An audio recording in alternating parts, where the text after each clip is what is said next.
Hello everyone, how are you? After a very long time, I came back to my channel, My Tarot. आपका channel, मेरा channel.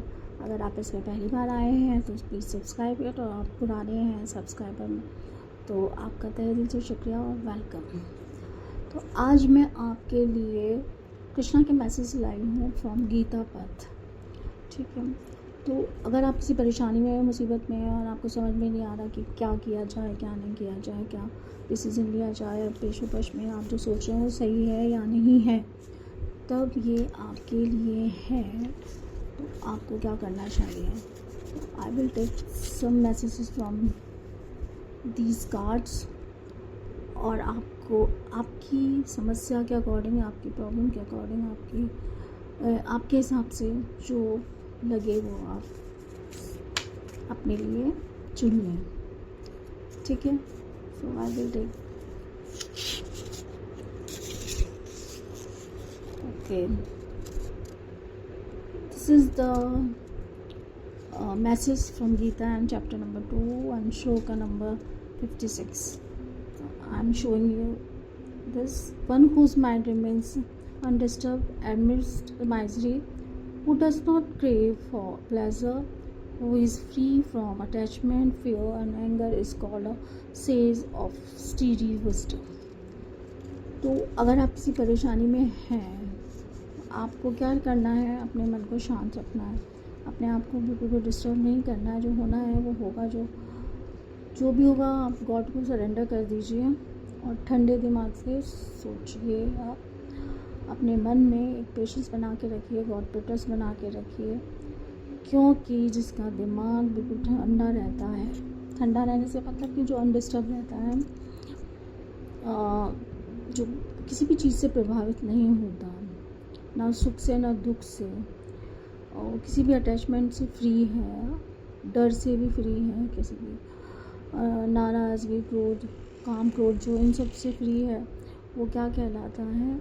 Sage of study wisdom. Study मतलब स्थिर बुद्धिप्रज्ञ व्यक्ति कहलाता है। तो आपको भी ऐसे ही किसी भी परेशानी में अगर हैं तो आपको शांत रहना है, गॉड पे सरेंडर करना है, और अगर बहुत ही परेशानी हो रही है तब भी आपको अपने आप को कंट्रोल करके रखना है। ठीक है, और लगातार गॉड पे ट्रस्ट बना के रखना है ताकि आपकी परेशानी जो है God will solve. Now next है श्लोक number 14 from chapter 7 of Gita.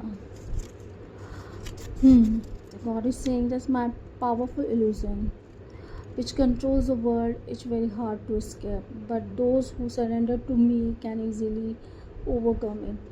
तो अगर आप किसी भी इल्यूज़न में हैं, ठीक है, क्योंकि ये पूरा जो संसार है पूरा माया जाल है, आपको बहुत सारी चीज़ें लुभाएंगी, बहुत सारी चीज़ें आपको डिस्ट्रैक्ट करेंगी, पर आपने अपने आप को कंट्रोल कर रखा है।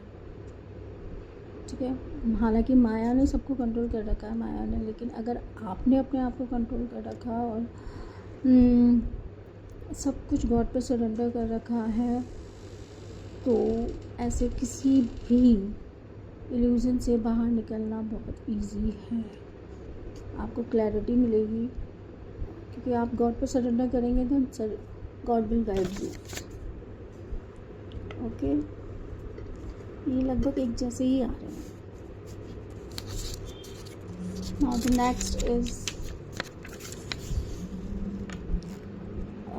This is shlok number 5 from chapter 6. Uplift yourself with your own mind and never degrade yourself, for the mind can be both a friend and enemy. तो यहाँ पे जो गीता का मैसेज है वो ये आ रहा है कि uplift your self with your own mind. अपने दिमाग में आप जिस तरह का माइंड सेट डेवलप कर लोगे, आप उसी किस तरह हो जाओगे।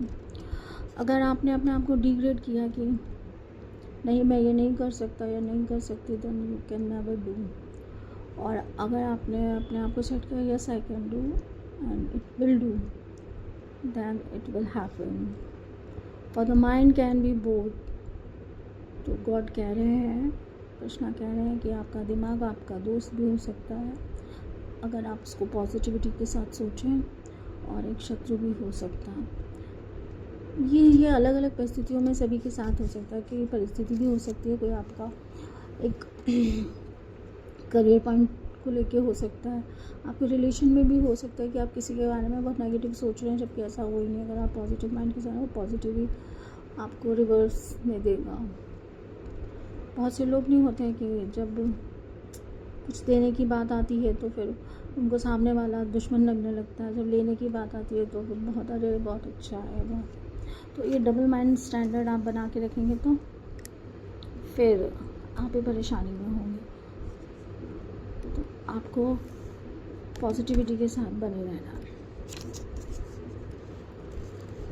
Use your mind, command your mind. Okay, now I will take one मोर।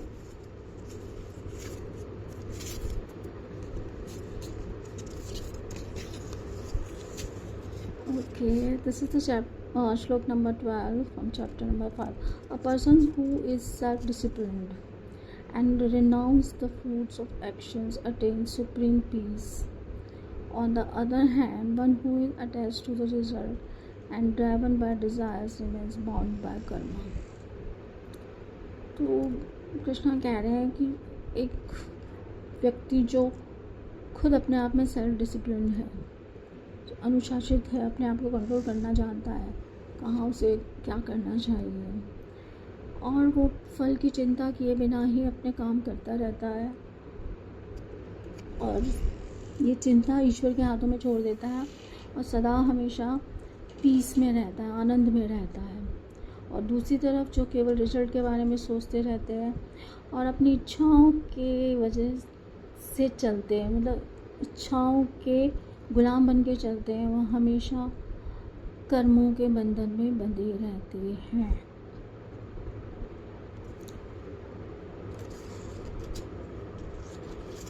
ये सारे जो मैसेजेस हैं ना, मुझे जो